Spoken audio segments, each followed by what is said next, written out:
Vitamin D is a hormone that we're told is essential for our health. But what if we're getting it wrong? Stay tuned to today's episode to find out more.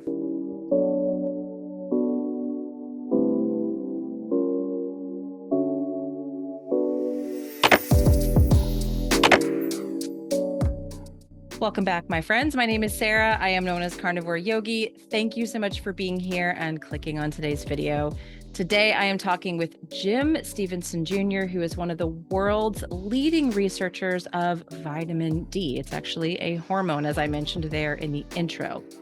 And if you go to alternative medicine and even alternative medicine, you're going to be told that you probably need to supplement with vitamin D. But are we completely missing the boat and actually causing people to have more health issues as a result?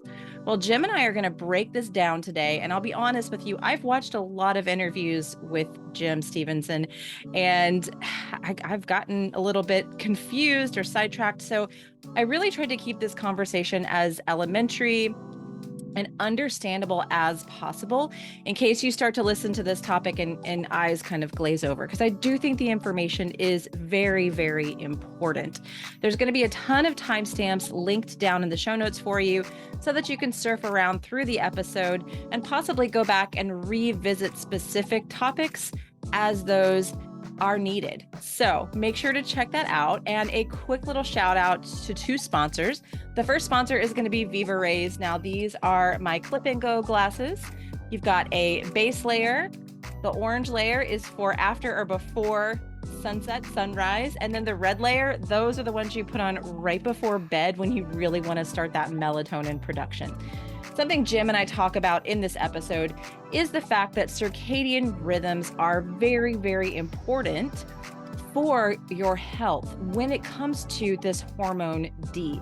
So check out Viva Rays. Use my code YOGI to save 15% off of those circadian glasses to help protect your circadian rhythms. Again, this is a vital thing that a lot of us miss in the health space when it comes to our immune system, our sleep, our ability to fight off specific cancers. So check out Viva Rays. And the second sponsor of today's episode is going to be Optimal Carnivore. My code carnivore uppercase Y will save you 10% on these. I have been using their desiccated organs as well as the beef liver supplement prenatally and throughout my pregnancy, will continue after the pregnancy as well. Absolutely love this product. All natural, simply desiccated organs. Code carnivore uppercase Y will save you 10%. All right, enjoy today's episode.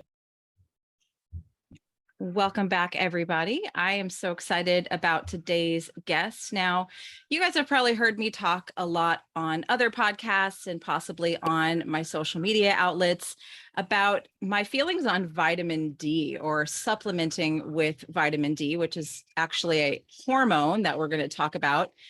So today I have Jim Stephenson Jr. here with me to talk all about that. So welcome to the show, Jim. Thank you. Thanks for having me. I really appreciate it. Yeah, and I would love if we could give a little brief overview of how in the world you became so interested in studying this topic, and how long you've been researching it, because it's a pretty interesting story to me. Okay. I had a family member who had a lot of things wrong. Labels like chronic fatigue, fibromyalgia, osteoporosis. Some of those things have real tests that validate them, but the blame game was that all of that was blamed on a low vitamin D test.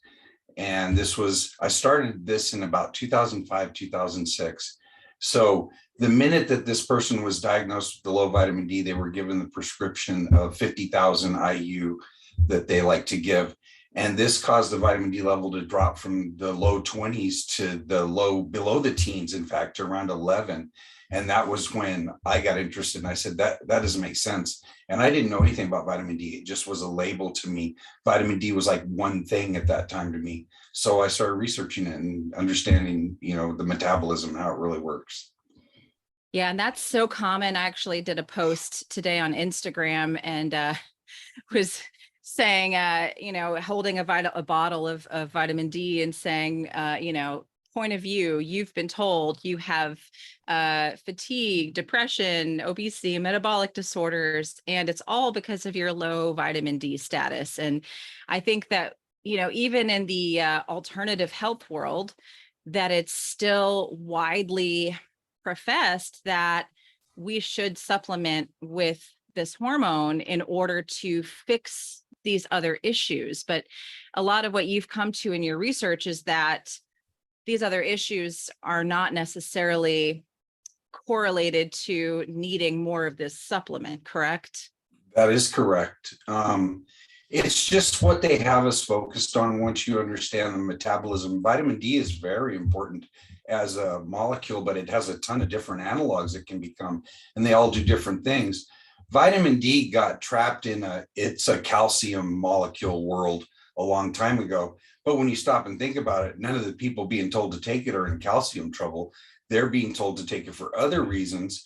But most of the science is built around it controlling calcium, and most of the molecules that didn't have anything to do with calcium, they labeled inert, said they didn't have any biological activity, and they abandoned them decades ago, unfortunately. Mm. And the molecule that everyone's really testing for is O25, right? Yeah, 25-OHD after one hydroxylation. Yeah. So, yeah. And why is that not a useful number for most people? But that's the one everyone tests for, but why is that not necessarily useful?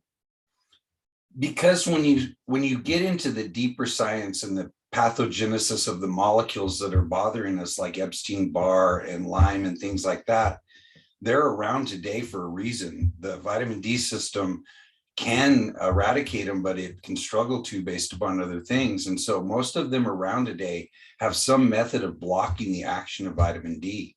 So when you get in trouble with them, they're present in your body, but typically they occupy the vitamin D receptor. A molecule they make, an antigen that they make, will be just the right shape to displace a vitamin D molecule. So they'll be parked in the parking space for the vitamin D their presence is causing the creation of. So there's no place for that vitamin D to go and actually do its job. So it can't kill the pathogen. And the body's really smart. It's able to figure this out after a little while, and it'll downregulate the 2,5-D in the body. And so that's a marker for illness. It can't be the cause. It doesn't have any biological activity after all. Interesting. So really what you're saying is if someone goes out and gets just the standard vitamin D test and it does come back extremely low, that's more of a marker for there's a possibility of some sort of underlying infection, underlying stress, something else going on, not just you need to supplement, right? Correct. Typically those people that have the lowest 25D can have the highest active form, the 125D, coupled with it. And so they're in the opposite situation of deficiency. They're in a hyper state. And so the last thing they need is more. What are the implications of someone supplementing if that 125 number is high? What kind of health problems could somebody run into? Well, it'll start to take out the other endocrine systems, because vitamin D, the molecule of vitamin D, it goes to a receptor that's called a nuclear receptor. That just means it relocates to the nucleus. And so when it can't get to its own receptor, it can easily displace the native molecules for other receptors. Like it can go to the beta receptor of the thyroid and replace T3 immediately. So now you've lost the function of your thyroid, as well as your vitamin D system is kind of jacked up. Yeah, I see a lot of people that have thyroid issues that also have these quote unquote low vitamin D numbers. And of course, their doctor says, well, we're going to put you on thyroid medication, but you should also start supplementing as well. But there's quite a correlation between thyroid disorders and this quote unquote low D number, right? Yeah, exactly. That's kind of one of the first other systems that it'll take out, because the active form of vitamin D has a certain attraction level to the other receptors as well as its own. And there's a way to measure that. And it's normally tightly regulated. The body, when the body works right, the body makes vitamin D in a tightly regulated mode. When that's not tightly regulated, that vitamin D will then go to the other receptors. And when we're talking about the beta receptor of the thyroid, The 1,2,5-D has a higher attraction to that receptor than the T3 does. So once tight regulation is gone, T3 isn't getting its parking spot anymore. 1,2,5-D is squeaking in there and stealing it. Wow. And why doesn't anyone test for 125D? Is that a harder test to obtain, or why is nobody testing for this one? They're taught not to in school, first of Mm. all. It took a long time to get them to even acknowledge that there were conditions that caused that to be high. And that started with sarcoidosis, I believe. And that was only because Trevor Marshall had sarcoidosis. And I don't know if you're familiar with him, but he's a pretty bright guy, and he was able to figure out a lot of stuff that they couldn't, call BS on. And he was able to put a lot of stuff together. The reality is that when you have macrophages in you, they're going to be involved in activating vitamin D to the active form. When they encounter something that they can't kill, they will wall it off. That's known as a granuloma. That's a granulomatous disease. There are tons of them. Cancer is a granulomatous disease. So is tuberculosis. And so these are things that are walling off something they can't kill, but they're also producing a lot of vitamin D in the process. But in reality, they don't have to ball together to cause that activation of vitamin D. That's the part of the immune response to begin with. Got it. So if someone's really concerned about this, then they should check for 125. And that's a number you don't necessarily want to be elevated, correct? Right. And it may be temporary elevated. Like if you're having an immune response and stuff, it's kind of helpful to look at the ratio of the 25D to the 125D, but you need to take a couple things into consideration. What is that 25D number based upon? What was the person doing? What time of year is it? Because that has a seasonal variation.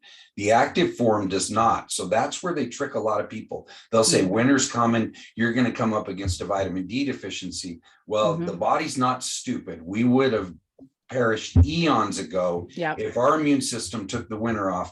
Because if you look into it, the only condition and disease we really don't get in the winter is I'm going to draw a blank on it right now. A lot of people call it heavy metal poisoning, and it was associated with that. And you get it in June and July. I don't know why I'm drawing I'm word blindness on it right now. It'll come to me in a little while and I'll tell you, but it's because we congregate together, and the absolute humidity plays a role in it. Plus people are relocating, so they're carrying different strains and whatnot because of school quarters and things like that. Yeah, I mean, I have my own theories about why people get so ill in the winter. And I think there's a lot of people they don't get sunlight. They don't go outdoors. They, don't acclimate to cold. They kind of stay in this eternal summer. They don't even, people that live even in these extreme northern latitudes, they go straight from their car to the office, with a big heavy coat on. So they never really experience cold, and their body just kind of tries to stay in this eternal summer. But when you go outside, it's clearly not summer. And so I think that there's so many factors that cause us to get ill in the winter. And then, we're actually supposed to, if you follow the whole deuterium story, eat less carbohydrate in the winter time, because it's not growing, it's not seasonally available. And what do? We, eat the Christmas cookies and, Thanksgiving and Christmas and all the holidays and all the alcohol and sugar. And it's like not ancestrally appropriate for us to do these things at all. And then we just say, oh, well, it's the low vitamin D that causes everyone to be sick in the winter. And that's just, so everyone needs to supplement as part of, their immune system regimen. And from what you're seeing, that could actually create more issues. Could we talk a little bit about that? Sure. It's mostly in the people that you see are not responsive to the taking D3. They're unable to raise their 2,5-D, or it's really stubborn. It takes immense doses to do it. These are the people whose body clearly does not want more vitamin 2,5-D. It's not going to follow that pathway for them if they're absorbing it at all. But they got us focused on that. Maybe if you looked at a bunch of healthy people, that could be an okay goal. The old goal was good. Around 20 was a good goal for people, and most people could maintain that and stuff. But it's when a lot of people, there's so many people sick nowadays, and they've been told to avoid the sunlight. So they're really only focused on that one molecule. And so all these people decided that they would circularly cite one another. I sent you a piece about that. So 2,5-D is generally regarded as the proxy for adequate vitamin D status, but that's according to all these people who are writing the papers and citing one another. And I think a lot of people would agree. We hear this in other things like generally regarded as safe, grass label they throw on things. Some of those things they've never studied at all. I mean, I don't know who's generally regarding that as the proxy for vitamin D, but I'm surely not, just like I don't generally regard most chemicals as being safe. Right. Yeah. I mean, there's studies that are funded in all these different ways. And it's like, you can't really necessarily trust a lot of studies, to be honest. I mean, some of them can be very helpful and can kind of give you clues and direction, but a lot of studies, you have to understand who funded it. What are the motives? What are they trying to, what's the goal, you know? Like red light therapy is super popular right now, and I love it. And I'm a huge believer in red light therapy. But why is all of this science being done around red light therapy? Because there are people that see they can create red light therapy devices and make a lot of money on this. And so that's the reason why there's a ton of science and research being done, which I think is great. I think it's going to be able to be used medicinally. I'm, like I said, a huge believer in it, but I know that's why we have all that science, because there's monetary gain for these people to be had. And so when we look at things like, you know, our health, especially, we have to question what's the monetary gain of the people doing these studies. And like you said, they're all kind of just looping around one another, you know, repeating the same information. So it's, and you know, I have so many questions, but I guess how are doctors, even in the functional space, just getting this so wrong? It's like, I can think of so many popular doctors that I follow that, you know, I for a while, until I kind of dove down the quantum rabbit hole and kind of discarded a lot of my beliefs about supplements and things like that. I thought, oh, this doctor really knows what they're talking about. And, you know, like, well, I don't want to name call anybody out on the show, but you know what I'm saying? They do. A lot of people just, that's the one thing they do in alternative health. Why do you think that is? I think they just finally either go along to get along, or they actually do see some results. The reality is that if people believe that vitamin D is going to help them, unless they're in a really extreme case where it can truly hurt them directly or acutely, they have the potential to have, you know, a good outcome through the placebo effect, which is about 60%. A lot of people get upset when you say placebo, because believing in vitamin D is kind of almost like a religion these days. You don't want to rock that boat. People get really mad, especially if they've had some sort of positive result. But placebo is true biological response. Otherwise, the people in the placebo arm of a chemo trial wouldn't lose their hair. They lose their hair because they expect it to. And there's different reasons that could happen. It could happen because they're invoking the VMAT2 gene, which has been called the God gene. We don't know what all that gene can be doing in your body because nobody really has studied it. There's no money to study a lot of things, unfortunately, nowadays. Most things are given with a grant, and you have a corral around you, and you don't venture off that. And that's just kind of how it is. So that's kind of where we're at. And if you stop and think about it, it's really unfair to blame most human disease or even symptoms or conditions on vitamin D, especially low 2,5-D, since it doesn't do anything. If you went and then measured everybody's active form and all those people were low in that too, hey, that's perfect. That's proof then, but that's not the case. We have supposedly people sweat from the forehead when they're deficient in vitamin D. What role does vitamin D play in causing you to sweat or stop sweating based upon a deficiency? Nothing. That's not the kind of thing it does. But you could probably associate it with bad haircut nowadays. That's what I think the people's chemist is the one that said that at first. And it's correlation equals causation. There's a lot of other molecules that we know are important, that if they all started circularly citing each other, they could say they're at fault. How about magnesium, vitamin Right. C, Right. vitamin E? Why is everything built around it being vitamin D's fault? It's not even biologically plausible. Right.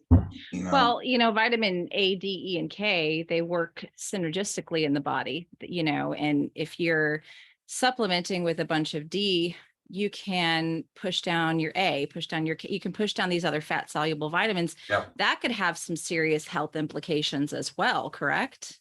Yes. And when it comes to vitamin A, we only found the right molecule for vitamin A in 2016. They were Oh, struggling before that. And they didn't redo all that science. So think of all that science out there done with the molecule that wasn't even found to be the right molecule. But more importantly, that most people don't realize, almost all of your receptors are pairings. It's heterodimerization. Vitamin D is a dimer.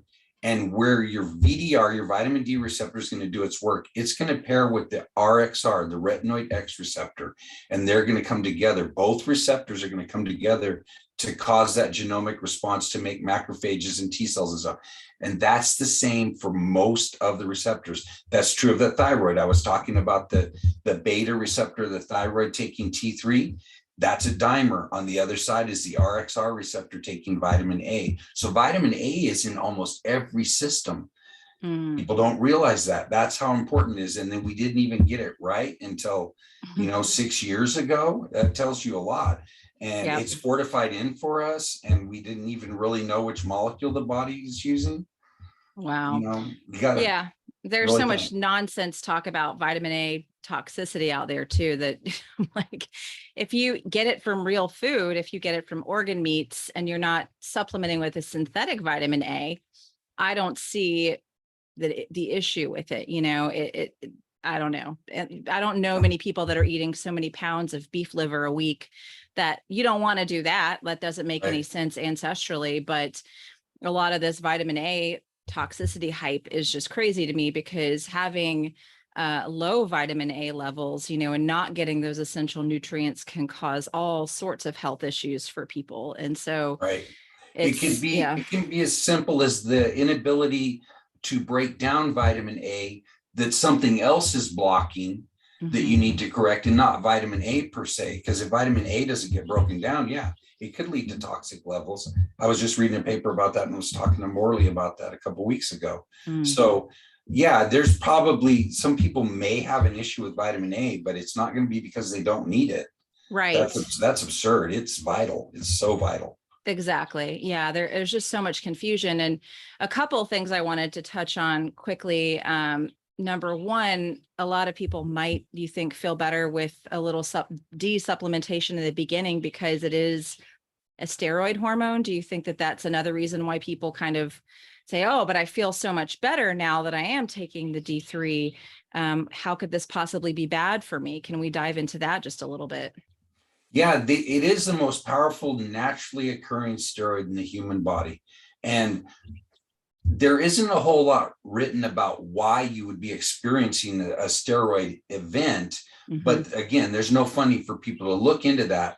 But it could be another pathway that it's, getting involved with. When you go in the sun, I'm sure you know this, you make endorphins and other Oh things. gosh, So yeah. there's some potential, but the reality is in order to see improvement, we need to see a change in a molecule that has biological activity, and that is not 25D. So that is a beginning point, and people need to realize how weak the science is on this, that was a beginning point to then look and see how is it working in these people, because we still don't know. We still don't have any idea. They increased their 25D and they were better. Right. But that doesn't translate into anything scientific for you to follow at all. No. And, somebody laying in the sun, which is actually what I just did before we got on this call. I'm a huge sunbather. You know, we don't understand all of the things that happens when sunlight hits the skin. There are so many Right. things happening that we barely are scratching the surface on understanding the benefits of sunlight to the body. I mean, there's what it does to the cells of our body, the structured water, the infrared, all of those things. Right. And then sunlight is basically a nutrient. So It is. how in the hell could we possibly say a pill could do the same thing for us that Mother Nature intended us to be doing? That the way that we evolved Right. as a species. I always ask people, I'm like, how did we get here? How did our the human race survive? And looking at me, you can tell I have, Nordic blood. Right. Run my DNA. I'm a very northern haplotype. And this past winter, I actually thrived in the cold, forced myself to cold plunge, go outside barefoot in the cold. I was thriving, I actually got pregnant in the winter, the time when, some of my friends are like, oh no, you're going to have to wait until there's stronger sun and, Right. your health will be better when the sun, comes out and is stronger, UV index is higher. And I actually got pregnant in the dead of winter. And I know it was because I was doing the things that my ancestors would have done. Right. And vitamin D supplementation has just been a thing for how many years now? Like, how long has this been around? Well, they upped the goal. They started trying, Canada and the United States asked the Institutes of Medicine, the New York Academy of Sciences around 2008 to reevaluate and look at all the literature. And that's when they said the goal's fine. That's where a lot of the stuff that I read about pregnancy and lactation comes from, because they did an exhaustive research of what's out there. And so after that, Holic through the Endocrine Society got it raised. And that's when the mass majority of everybody became deficient, because the focus became 30 or 30 plus, when before 12 and a half, anything, 20 was fine. 12 might have been fine, depending on what you have going on and what time of the year it is, if we're looking at 25D. And I didn't mention this, they only test a couple of the unique forms of 25D. There are hundreds and hundreds of molecules of vitamin D. People need to understand that, literally hundreds of them. And they've got us focused on 25D. And that's a form of a molecule, but there are several unique forms of 25D. I've discovered 15 different ones. Wow. And so there are some of them you start making in a disease state that aren't normally tested. And so that test it's a starting point, just like the deficiency is a starting point to look at other things. But there's much deeper science out there that these doctors wouldn't even be able to respond to. Like, what do you say about this vitamin D receptor deactivation through these pathogens? Well, I don't know, but they don't look at people for that. They just throw a label. Everybody needs to be above 30, and that's just their answer to everything. Yeah. And when did vitamin D supplements actually come onto the market as something that people started taking? Do you know? There's been some sort of vitamin D around for a long time, because it goes back to nutritional. Like you said, we really got focused on vitamin D because of rickets. Other countries at different times did. We did in the 30s. But the reality is that we used yeast. We used vitamin D2 to deal with that. And that made Fleshman's yeast a household name and made him very wealthy and stuff. And the reality of the rickets scare of the 30s, let's say, was that there was no child labor laws, and there were no compulsory education laws, and the children and all the families were poor and destitute. And there were all these factories and small places for kids to go back in and work, and they just weren't getting sunlight. Right. And so that's the reality. And there's a lot of interesting stuff about how we figured out it's just a nutrient during that time. Yeah. We've learned a ton since then. That was the very beginning. We only started discovering these vitamin forms back in the 20s and early 30s to begin with. Right. And we started living these more indoor lives during those times as well. I mean, we, grew up, my family, they were farmers. My mom grew up on a farm. They had an outhouse until she was 18. They were poor farmers. She grew up barefoot, milking cows, out in the sun, and that's how we kind of got to be here as a nation. I think it was when we started industrializing, started creating a lot of this stuff where we're forced indoors. Like you said, these kids are working in factories. There's no child labor laws. They're not getting sunshine. And so, Yeah, of course they're going to experience health problems because we're not, we're kind of like house, we're like plants that are that are allowed, that can Right, move around, right? We right, respond to the sun. It is an actual nutrient for our bodies. right. And when we park in the wrong soil, that's like eating the wrong dinner plate. Yep, exactly. That's the analogy between us and plants. And plants can't move. People Right. don't realize we are light creatures, and Yep. that's the reality of it.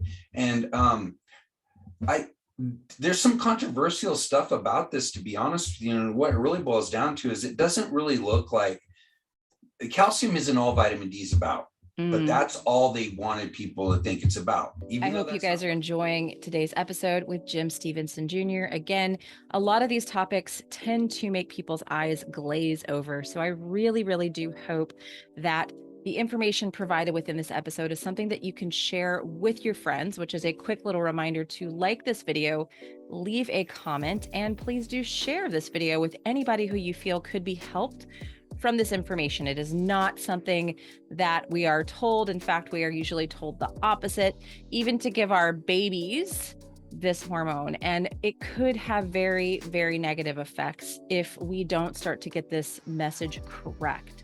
Again, thank you for listening. Please do share this episode. Give me a like and a comment. And one more quick little shout out to my sponsor, Upgraded Formulas.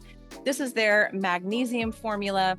I'm also a huge fan of their hair tissue mineral analysis, which Jim and I actually talk about HTMAs towards the end of this episode and how valuable those are at helping people understand their mineral levels and how a mineral imbalance can contribute to a health problem, again, related to this hormone D in the body. So Upgraded Formulas has a great hair tissue mineral analysis. I always recommend getting a consultation as those can be quite confusing. My code YOGI12 or YOGI is going to save you on that hair tissue mineral analysis with a consultation so that you can get to the bottom of any mineral imbalances, which again can cause other hormonal imbalances in the body, thyroid issues, issues with your hormone D, all of these things. So I'm a big believer in this HTMA with consultation. Again, code YOGI or YOGI12 will save you. And I want to thank you again for watching today's episode with Jim Stephenson Jr. Let's go ahead and jump back into it. Even though that's not why they're getting people to take it. These people don't have low calcium numbers, but that's how it's sold to you. It's all about calcium. It's about calcium. And that's how people get in trouble with calcium. It doesn't look like they need much of this system to build bone pre-birth, though. It doesn't look like there's much of a requirement for vitamin D receptors or vitamin D for bone building. And that makes sense because if you start really looking at things you're not supposed to, like endocannabinoids, you'll find out that they are part of the formation of the skeletal system and the embryo and all that. And we don't really ever get to talk about that. We don't talk about its receptors. It's supposedly an external system. We can run down to the hemp store and get maybe some medicinal or whatever, but they're going to name a couple molecules and a couple receptors, but that's going to only be the part of the system they want you to know about. Right. So back in the day, all the animals were fed feral marijuana. So it was the redundancy in their blood and their tissue. Plus our body makes endocannabinoids. There's 15 unique endocannabinoids in breast milk. So it's a big part of us. And 2,5-D and 125-D, the one they measure and the one it becomes, both are really happy to steal endocannabinoid receptors.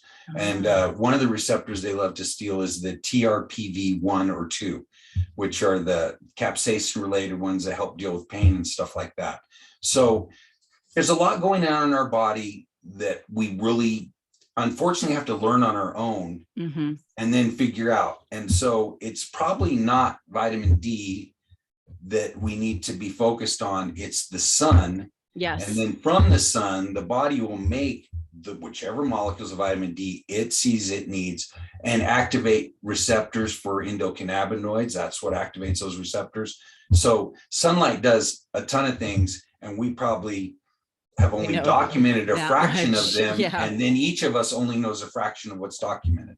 Right. Exactly. Yeah. We're just starting to scratch the surface on all the benefits of sunlight, Right. and so there's three things I want to talk about. Number one, I want to know your opinion on like the sun lamps, tanning beds. Then I want to talk about K2 because I know everyone kind of Okay. pulls that out of their back pocket. And then I want to dive into like pregnancy, children, all those types of things. But let's Okay. so I want to Sure. That's a lot. Yeah. keep myself on track here. But so let's, tanning beds, Sperti vitamin D lamps. Why would somebody or someone not want to use those in the winter time? What's your opinion on that? Well, you have to look into the lamps. Some of them are using UVA, not UVB, because Right. it will tan as well. So you got to know what bulbs they are. Mm-hmm. You'd have to use it reasonable. You'd have to. Some people like it just because they like the way their skin looks. Maybe they're getting addicted a little bit to the endorphin. It does feel good to do. I think. Yeah. I think reasonable. It's okay, but if you're getting tons of sun elsewhere, Mm-hmm. then no, not necessarily. I would consider, if we're going to talk about vitamin D and UVB, I would consider the circadian rhythm. Mm-hmm. So I would consider the time of day you do it Mm-hmm. and the time of year. I don't know that I want necessarily my body to be making vitamin D when it can't outside. I think that I'm not going to say for sure. I haven't studied the clock genes as much as I really wish I had the time to, but I have a feeling there's some potential to mess that up. And then on top of that, with the lights, I got into the lights a while back. You can make a really inexpensive vitamin D lamp. I think the latest one I made is with a Craftsman drop lamp for mechanics. And I have like $70 in it maybe. Wow. But I use the 311 nanometer narrowband by Philips. And I thought that was the greatest thing because you can use it up to 4 minutes. It maximizes the creation of vitamin D. It doesn't compromise your folate. But then it gets back to what you were saying quite a while ago about money. Mm-hmm. I don't worry about burning my folate when I go outside. Right. And 4 minutes, that sounds like a business model. Right. Like turning tables in a restaurant. Yeah. That's a photomodulation treatment therapy environment where I can only need 4 minutes to treat each patient. And I could be wrong there still, but that's my inkling now. But those are my takes on those things: circadian rhythm, time of year, messing with all that, and doing it reasonably. Especially if you're going to do 311 nanometer, that is a really intense light. That's why they're limited to 4 minutes. I work in a hydroelectric dam, so there are certain people I work with that are inside during the day, all day. But then on their days off, they're out there where the real sun is. I think that's a perfect candidate for a vitamin D light. Yeah. I used one during the winter last year. I used a Sperti vitamin D lamp. But it's one of those things that I think can be dangerous because if you do look up the studies on UVB and cancer, most of them are done with tanning beds, these artificial lights. They're not actually done with the sun because the sun contains 40% red light, and there's a hormonal process that happens when we are supposed to prep our skin for vitamin D. We're supposed to have a natural rise in cortisol that begins with sunrise. You turn off melatonin, you start making cortisol. The brighter the sun is in the sky, the more cortisol your body kind of produces in response to that brightness in the sky, right? So circadian wise, we're prepped. If we've done the right work in the summertime, we're prepped for that midday sun for a little shots of that, depending on Fitzpatrick's skin type, but wintertime, I live in Atlanta, so we do have UVB year round, but the UV index is like a 2 or 3. So it's not really going to be enough to make vitamin D. So I do get it kind of like a little like, I felt good using the lamp during the winter. It was 5 minutes at a time. And I used it in conjunction with my red light device.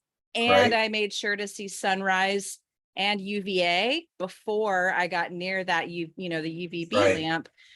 A lot of people aren't going to have that sort of discipline, and so that's just true. That's just my kind of like, hesitation around these lamps and tanning beds is like, are you seeing sunrise, UVA light?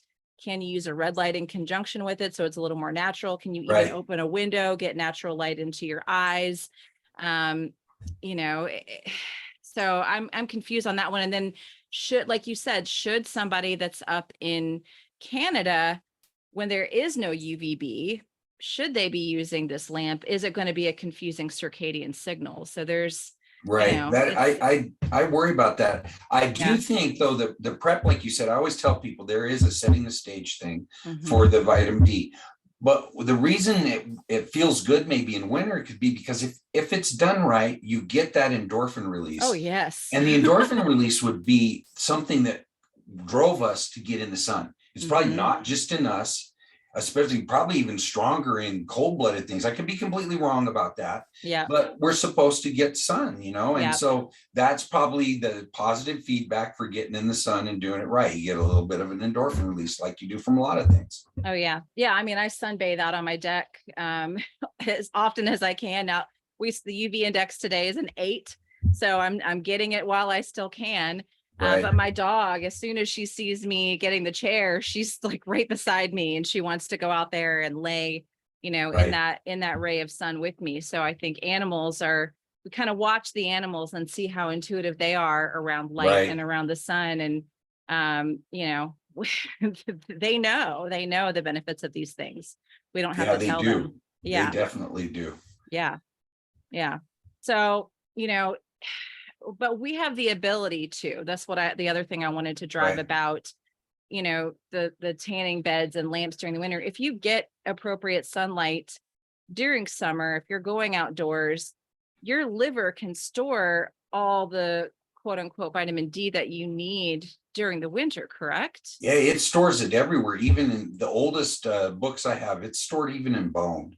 You Mm, know, the body's pretty smart with molecules like that, and the way it's absorbed, it could easily just get stored in fat rather than even making mm, your normal journey to be activated and stuff. What I would say about vitamin D, and I said it a little bit earlier, is we're focused on the wrong pathway and the wrong molecules in that pathway. And I really mean that because it took me a long time to run across a whole host of other vitamin D molecules made in another pathway, and that's the CYP11A1 alternative pathway. It used to be called the cholesterol side chain cleavage. So that's right where pregnenolone is made.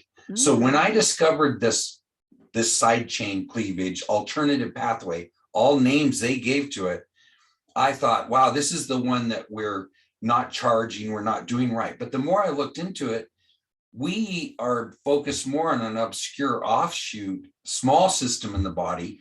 Being at the heart of pregnenolone, that's the heart of steroidogenesis. Yeah. That's Yeah. going to be the pathway of vitamin D that's important. And what's the key molecule made there? Not 25D, 20D, 20OHD3. And it's an active molecule at one step up like that. And so when you go in the sun in the winter, you may be activating the tachysterol, for Right. example. All Right. of those other molecules that vitamin D can break down into, lumisterol, known as L3, tachysterol, known as T3, not to be confused with what's for the thyroid. But those molecules are made from D3 after D3 is made to exist.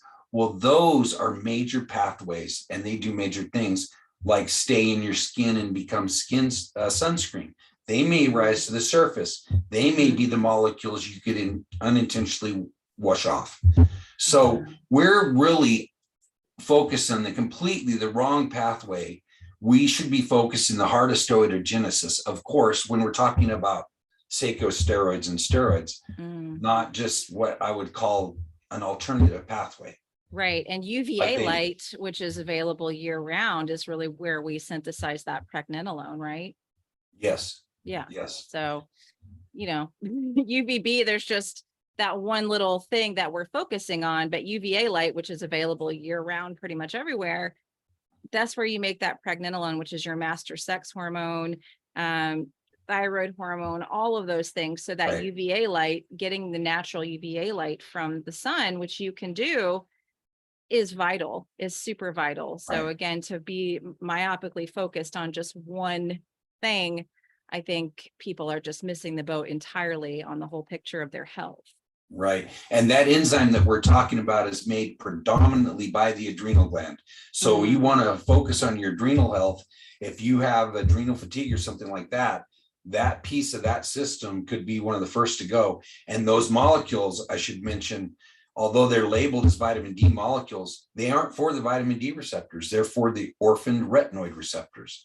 So it's a whole nother world, and there's going to be your anti-cancer molecules over in that area. And because this isn't doing it, I think people need to start to realize Right. this isn't the ticket. They tell you it's why you're in trouble, Right. but it can never get you out of trouble. No, It's exactly. the woulda, shoulda, coulda vitamin. If only you would have, you should do this and you won't get sick in the future, but there's no intervention that reverses anything.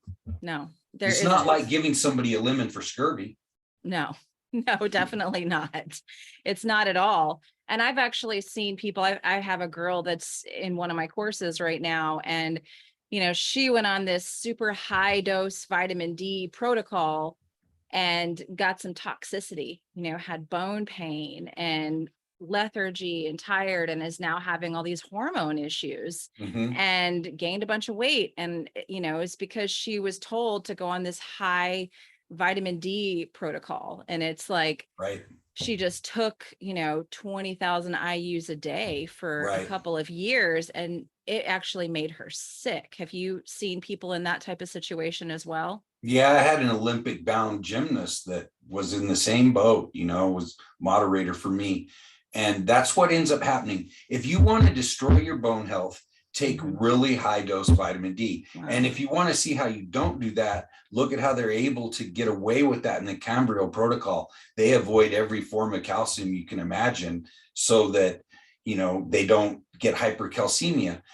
But the problem is that your body's going to have to match the blood level of D with the calcium. And so at that point, if you're not taking it, then your body's going to have to pull it from bone. That's the only choice it has. It's this ratio in serum that has to exist. Your body has to maintain that. So when you up your vitamin D in blood, your body's going to up the calcium there. And so it's going to go and take it from bone, and that's going to tax your immune system. It's your osteocytes, your osteoclasts and your osteoblasts have to go and take down and build bone, and unnecessarily, because you weren't in trouble with your bone to begin with. That's not even why you were taking it. In almost all the cases, you're taking it for another reason. And people need to understand that's exactly how we kill mice and rats. Rodenticide is we induce hypercalcemia in them by giving them D3, and they pull calcium from their bones and they get kidney stones and they die real quickly. Wow. Vitamin D was a poison used by the alphabet agencies for a long time in orange juice, by the way. Really? Yes. That's a little bit terrifying. It is. It is. Yeah, I can remember when I found that document. Wow. So I know a lot of people listening to this, and I kind of mentioned it a little bit ago, they're going to say, well, you know, this, when you and I talked about this before the podcast, they're going to pull it out of their back pocket. I'm going to just add some K2, and then it's fine for me to take this. Can we kind of bust that myth a little bit as well? Sure. So it gets back to, in the first place, why were they taking vitamin D? Were they truly taking it because they were concerned about their bone health? You know, was there ionized calcium or their calcium off to begin with? But so now they're going to tell you, here's how you don't calcify your soft tissues, is by taking the K with it. Okay. Well, if you read how fat solubles enter the body, and we're talking about another fat soluble, if I'm ingesting vitamin D, but I'm taking the vitamin K with it, and they're both going to be picked up by the lymphatic system and shuttled by LDL cholesterol, maybe just stored in fat, how is K protecting me from that D during while I'm acquiring it? It can't.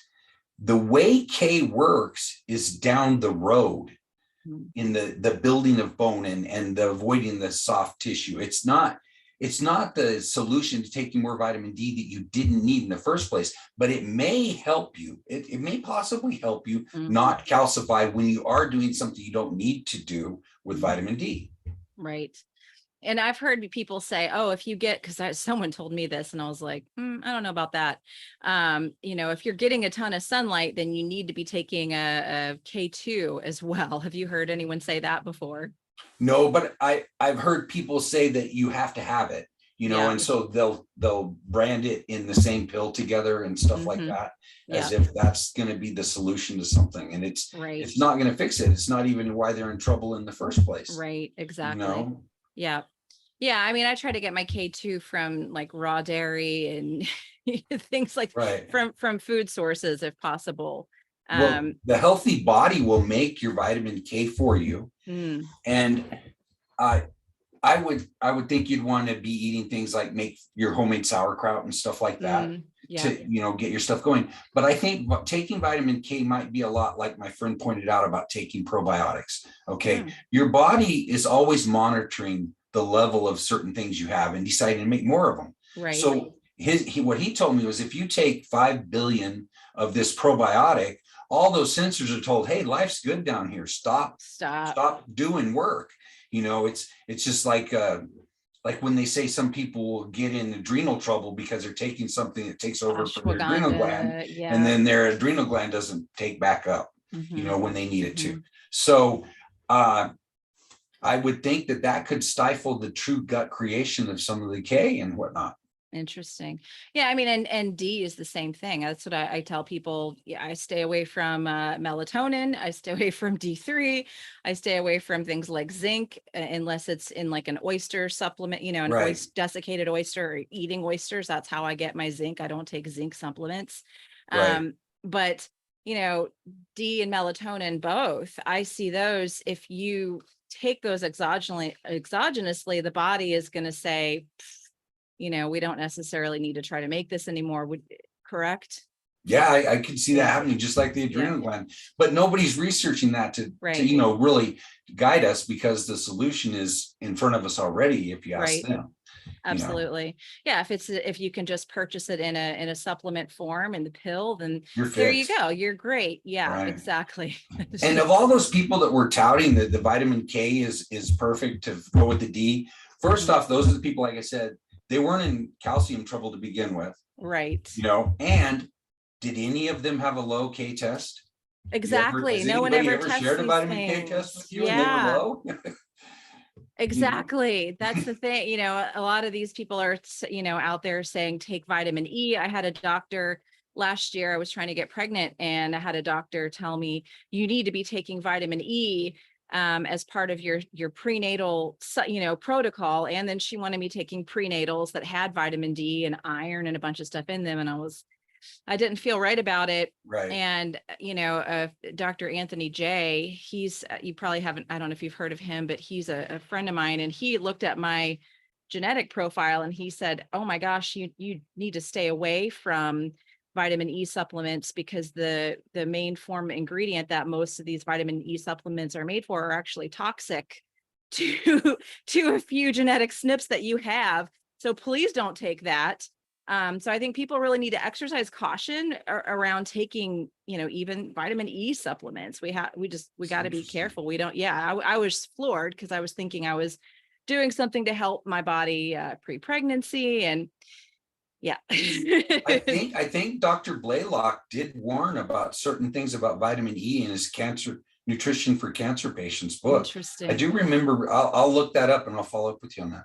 Yeah, I know there's some supplement gurus out there who sell their own vitamin E, but you just caution with any of these things, definitely. Right, absolutely. And get them from food whenever you can. People don't realize that sometimes they might not need anything. I go and look at food sources of this and I'll say, well, I'm already good. I don't need, I've already eaten a bunch of quercetin foods, Exactly. Yeah. I got my, my lab work back. I'll be 38 weeks on Friday, but I did a ton of labs at 36 weeks to test, make sure I'm not anemic and just look at my blood counts and nutrient levels. And my midwife was like, what prenatal are you taking? What are you doing? Because most women at this point in pregnancy have become anemic and have deficiencies, even with a good prenatal. And I said, if you really want to know, organ meats, beef liver, desiccated oysters, salmon roe. I'm not taking fish oil. I'm eating the fish Historic eggs. Stuff. Yeah. Raw milk, raw dairy, and lots of beef, and probably at least 6 egg yolks a day. And I'm not taking Wow. a prenatal. Yeah. And she's like, wow, your blood work looks amazing. So just keep doing what you're doing. It's a little unconventional, but it's obviously Right. working. And so, yeah, Yes. Supplementing with food is unconventional, apparently. right. Yeah. It's against the grain now these Yeah, days. it's abnormal. You're eating food. I don't understand. Exactly. And I guess that kind of leads me to, the thing we had talked about in a phone conversation before the podcast. That's pregnant women are targeted so hard with, you've got to take, that was one of the first things they Right. told me when I went to my doctor to confirm the pregnancy was, I hope you're taking a really good vitamin D supplement. They tested my D levels. They were just pounding me hard about it.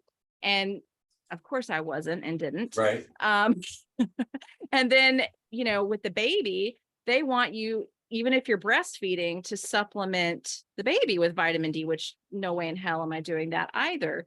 So Right. maybe we can talk a little bit about what your research around those two topics is. Yeah. So the thing is that I went and I read that big piece from the IOM, and it's on my vitamin D page on Facebook, and it's the date on it. If you end up looking for it, it's titled, if you just search for it, it's called Pregnancy: Vitamin D. But I posted on February 10th of 2021. And I started reading it. All they really look at is whether they're deficient or not. And then all of that science that they were able to look at just looked at them rectifying that number. There was no good or bad outcomes portrayed from the low levels at all.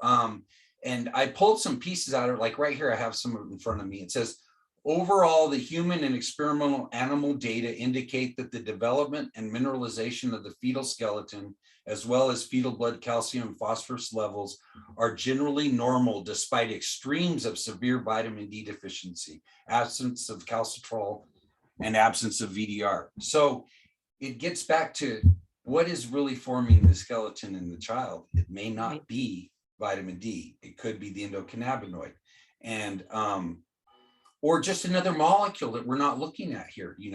Who said we're looking at the right molecule? Right. So what happens though, let me go down a little bit further because it tells you right here. Maternal outcomes, total I might say that word wrong, calcitrol, calcitriol. We're talking about the active form of vitamin D here.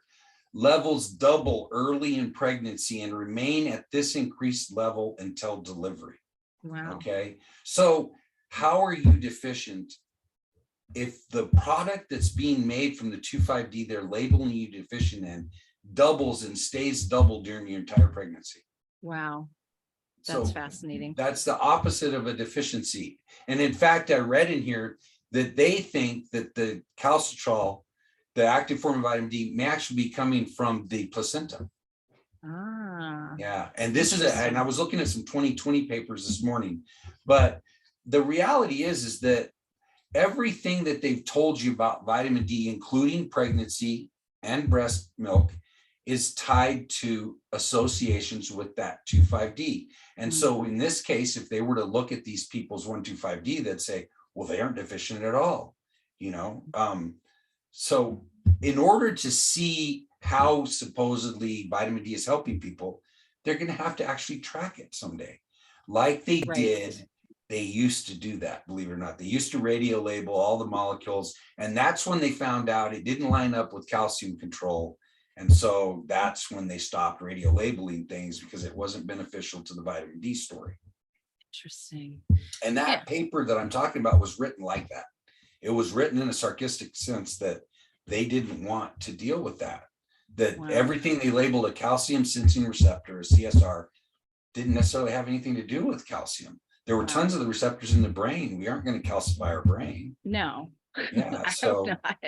So we're just running, they're running this 2,5-D thing out as far as humanly possible. And so the question other people are going to ask you, besides pregnancy, they're going to ask you about the COVID situation. Yeah. I don't know if I'm allowed to say that or not. Well, and they're going to say, why are people doing better when they have higher levels, or when we supplement them in a trial, the ones whose level goes up do better? those are the healthier people to begin with. If they're able Mm-hmm. to increase their 25D, their body isn't down regulating it. Right. Right. And if they weren't low to begin with, their body isn't down regulating it. Right. And again, it's a marker for illness. So they had something else going on. And again, they shored up the blame of 25D using this pandemic we just had. Exactly. Oh yeah, absolutely. Absolutely. And I wasn't supplementing during that time at all. I did get it about a year ago. I've gotten it once. Right. I haven't gotten anything else injectable. I will say that. Don't plan on it. Um, but I did fine with it. You know, I laid in the sunshine, and I had been laying in the sunshine all summer. Right. And you know, my body did fine with it. And so yeah, I was already healthier to begin with as well. So I think I get a lot of people whenever I talk about vitamin D, they email me, message me, you know, hit me up on Instagram and say, I supplemented with D, I laid in the sun, and my levels still didn't go up. So that's an alarm. That's a warning sign. That's a warning sign that Big you have time. something else going on. It does not have anything to do with this one marker in your body. Right. You need to dig deeper, and it could be a number of things, right? It could be what you're saying, EBV. It could be what other health conditions might people want to investigate if they are in that boat. Pretty much anybody that's taken an antibiotic historically could run the risk of having some sort of pathogen that has the potential to still the vitamin D receptor, because people don't realize that the way that antibiotics kill things is it takes out the cell everything wall. Yeah. Well, it takes out the cell wall, and some things live without a cell wall. We create cell wall deficient forms. They're called L-form bacteria, and they're really tiny and they're hard to eradicate. They're called mycoplasmas. And so those things all have sterile metabolisms, and so they're stealing your cholesterol, and they have the ability to steal your vitamin D receptor and reside inside your mitochondria and stuff like that. So you could run the gauntlet depending upon what kind of exposure you've had, what kind of antibiotics you've taken, because then a lot of pathogens, it's horrific, but they do quorum sensing, they do their biofilms, and they do horizontal gene transfer. So you can end up with a hodgepodge of pathogens. So that's why you don't want to go down that road. You want to find something that removes those things from your vitamin D receptors. And that's where you turn to a vitamin D receptor and antagonists like rosemary or Benicar.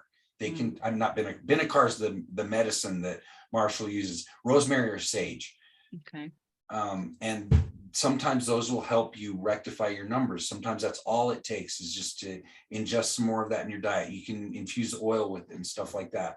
You need something that's going to reset your system so that vitamin D can work again, because vitamin D makes chemical warriors for which there is no immunity. So the only way for the pathogens to survive is to block the creation of those acid-like killers that it makes. Got it. Got it. And, you know, somebody that has a, you know, quote unquote, good level of vitamin D, but they got that all from sunlight exposure. Do you see that as an issue at all? No, I don't, because when you go in the sun, it's the molecule that you're going to make your vitamin D out of is called 7-dehydrocholesterol. And in the creation of those molecules, there's a different skin pathway where it can be made readily for your skin, because you're supposed to make most of your vitamin D, like 90% of it. But it's a photolysable molecule. That's why it goes from 7-dehydrocholesterol to D3. Further sun continues photolysable, break it down more. It transitions through to T3 and L3, the lumisterol and the tachysterol, and almost the same rates that you make D3. But both those molecules without sun can back up to D3. You can't do that with a pill. You can't take a pill and have the gut pass it through D3 to T3 or L3. So that only happens in the sun. Well, those T3 molecules, it looks like they make the molecules that control your liver, believe it or not. And then those L3 molecules are your sunscreens and your anti-cancers and stuff like that. But I was just looking the other day, when we talk about our circadian rhythm, we're talking melatonin, serotonin. Yeah. Oh yeah. Well, serotonin is recycled. Right. Yeah. Well, tryptophan is a serotonin precursor, is it not? Well, it turns out tryptophan in your skin is what they call a photosensitive molecule, another synonym or alias for photoliable, and it breaks down in your skin to other molecules that help deal with the DNA damage and tear up, like Pac-Man, do the ROS to get rid of the bad stuff. Right. So when you go in the sun, you're making this whole host, probably 3 different pathways of molecules you need, and you can only get one of those from taking it. If you invoke that pathway, again, that molecule or that enzyme's made in the adrenal gland. Gotcha. Yeah. I mean, again, and that all of these processes happen in UVA light, again, which we get year round. Nature is not stupid, because you're going to have people in northern latitudes that don't get any UVB for months and months on end, but you get that UVA, and that is where that serotonin, tryptophan, melatonin, all those things, that's where that magic happens. And so I know I'll get people, I live in this, okay, you can still get UVA light. It's still there for you. So, and I'll send you a paper. Tacasterol, it looks like, can be made in the winter and may be able to make its way to D3. Oh, interesting. Yeah, that's very in interesting. fact, long time ago, those guys patented all kinds of lumisterol lotions, and so you could go in the sun and you were already ready to make the D3. But there could be a lot of benefits just from having a lumisterol lotion and let it go another pathway. Interesting. And then, one more question, food. That's one thing that, a lot of doctors and kind of people in my quantum space talk about, is getting in that, wild seafood, getting in your DHA, getting those vitamin D rich sources of food. Do we need to do that? Like, is it helpful? How much of that actually gets absorbed by the liver? I've heard it's only maybe like 2% of that. What are your thoughts on that? I think it's a little higher than that, but I think it's good to do those things like you mentioned, the salmon roe, the egg yolk. But I'll throw this out there. A lot of people don't realize this. So you've got your D2 and you've got your D3. D2 from plants, as they say, mushrooms, D3 from animals. Well, mushrooms can have D2, 3, or 4 in them. There's a thing called D4. There's another molecule, and it's pretty important. And then a D2 molecule can never cross over and become a D3. It always is a D2. They have very unique pathways, and we don't study them very much. The D2 molecules I found, they fight cancer. They're amazing. They're amazing cancer molecules. But I was just reading about 2 weeks ago, because I wrote some papers, D2 and D4 for my I can't think of the place that I posted them right now, but it doesn't matter. So when I was reading about that, I found out there's a lot of unaccounted for vitamin D out there. And so I wanted to look into that. It looks like they have confirmed it in 4 of the classes. The angiosperms, it looks like, all contain D3. So you're talking squash, pumpkin, things you definitely didn't expect. No. Honey has 5 different molecules of vitamin D in it. It has some pregnenolone charging molecules even. It has a molecule inside it that would do really well with the pandemic we just went through. Honey's liquid sunshine. People should have honey all the time. Interesting. Well, and then you think about squash and pumpkin. When are those things more abundant? When we're starting to have less UVB available, right? Right. So again, so maybe nature's not stupid. Right. Well, and one of those angiosperms that it's in is going to be in the tomatoes, so it's going to be in the nightshades, and we've known that. But go and get a nutrition label, you notice it doesn't even show that they contain any vitamin D. Well, that's because they contain the active form of vitamin D. So the labeling is, who knows? Yeah. And it depends on the soil and all that. We can't say each tomato per se has this same amount, just like a salmon fillet levels. And something I like to mention is that we test our vitamin D in blood. That is like the fuel line in your car, where the liver is the tank, but we don't have a gauge on the tank. We can't test our stores. And so stop and think about your food sources of vitamin D. You're not, I said this in another podcast, you're not drinking salmon blood, you're eating its fillet. So the vitamin D is stored in tissue and fat in there. So to think that the only vitamin D you have is in your blood is really ludicrous. Exactly. That's not a storage location. It is not a storage location. That's why I'm a big fan of like hair tissue mineral analysis for understanding your mineral, because, I was talking with a doctor yesterday and he said, yeah, he uses HTMA in his medical practice. And he said, I only use the blood test because it's like, that's a critical situation. If your magnesium is low on a blood test, you better get to a hospital because Right, you're at risk for a heart attack. You better get to a hospital if you've right, got low blood serum magnesium. Low magnesium on an HTMA, that's a different story. And so the same thing applies with these D levels. It's stored in the liver and these subcutaneous tissue. The blood is just like a, hey, little tiny snapshot of what's going on. It's not a true right, indicator. And so, right. yeah, Your body had to release it from the liver as right, 2,5-D to be traveling. Yeah, you could have ingested it. It could have made it in there in other ways, depending on your diet and stuff. But your body is in control of it. For example, when you want vitamin D to work for your immune system, your body may need a specific white blood cell. There's tons of them. right, right, When you take vitamin D, your body already knows what T cell or whatever it's going to make. It already has the DNA ready. It makes the molecules, have them come down the pike, and then it makes its thing. It'd be like if you went grocery shopping.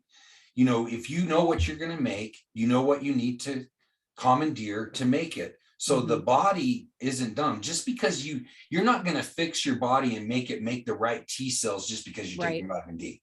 right, That's just, don't think like that. The right. body is way more smarter than people ever give it credit for. Exactly. And, I'm thinking people are going to watch this and people like to have a concrete action plan. What can I do? So if you've got these low levels and you've been in the sun and you've been supplementing, you need to research deeper to make sure you don't have an underlying infection or some other thing going on. But as a general rule, people should try in the summer to get in that UVB light and in sequential order, of course, sunrise, UVA, UVB, do it in a safe manner, use the Dminder app so that you don't burn yourself. We don't want to be Right. doing that, Yeah. and then in the winter,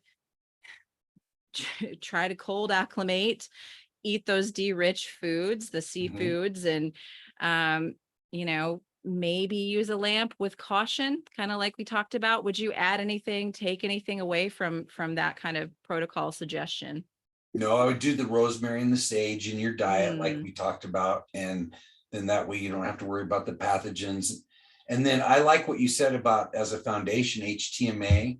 The other mhm. thing I'd throw out there that a lot of people might not think is something viable to do is live blood analysis in dark field microscope. Oh gosh, I yeah, really, yeah, because live blood, they look at dead blood, try to figure out the constituents of it, and blood's already not that great thing.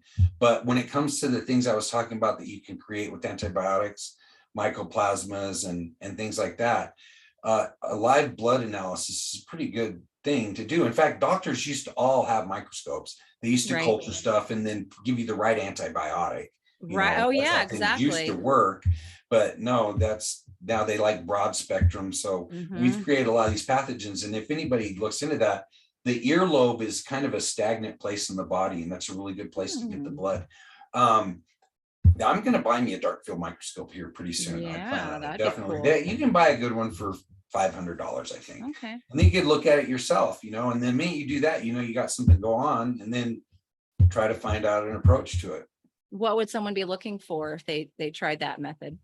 Just I would look online. There's a lot of dark field microscope videos out there, and Hmm. they'll identify different things in the blood for you. There's a lot of different things, even how the blood looks, how Mm. if the blood cells are stacked like coin Right, stacked, whether it's right. viscous or not, and that gets at the earthing that some people like to Hmm. do, and things like that. So but I think you need some real analysis of what's going on in your body, and it's not going to probably come from blood tests. No, Not the the big blood picture. The hair is an expression of the of what's body, and I think exactly. that's probably a good way to go. I think so too. Yeah. Well, this has been just fantastic, chock full of amazing information. I want to point my audience to more resources after the show because I know they're going to have questions. So you have a Substack, which I'll put in the show notes, which I get the Substack. A great Facebook group that Right. where there's you can search for any topic and boom, you're going to come up with tons of studies from that group. Right. What other ways could people find your work, support you, anything like that? Those are pretty much the two ways. I didn't go on a bunch of other social media when everybody did because I didn't know which ones are going to work out. And Yeah. I've put so much stuff on Facebook because I've been on Mhm. there forever. And I'm not super busy on Substack right now, Mhm. but like you said, you can search and find pretty much anything you want on my Facebook page, Mhm. and then Yep. I've done getting close to 20 podcasts now, I think. So there's a lot of those out there too that people can watch. But I'm Absolutely. hoping you get a lot of questions and we can have some direct answers to some Yeah. questions from the people that watch this. Yeah, maybe we can do a follow-up episode. So if you I'd love guys to. have questions, feel free to, if you're watching on YouTube, put them down in the comments. If you're listening on the audio only, feel free to shoot me an email, send me a message, and maybe we can do a follow-up episode to address some of those questions. Yeah. Yeah. Well, thank you so much, Jim. This has been Thank you. awesome. And look forward to everyone listening to this. Thank you. Appreciate you having me.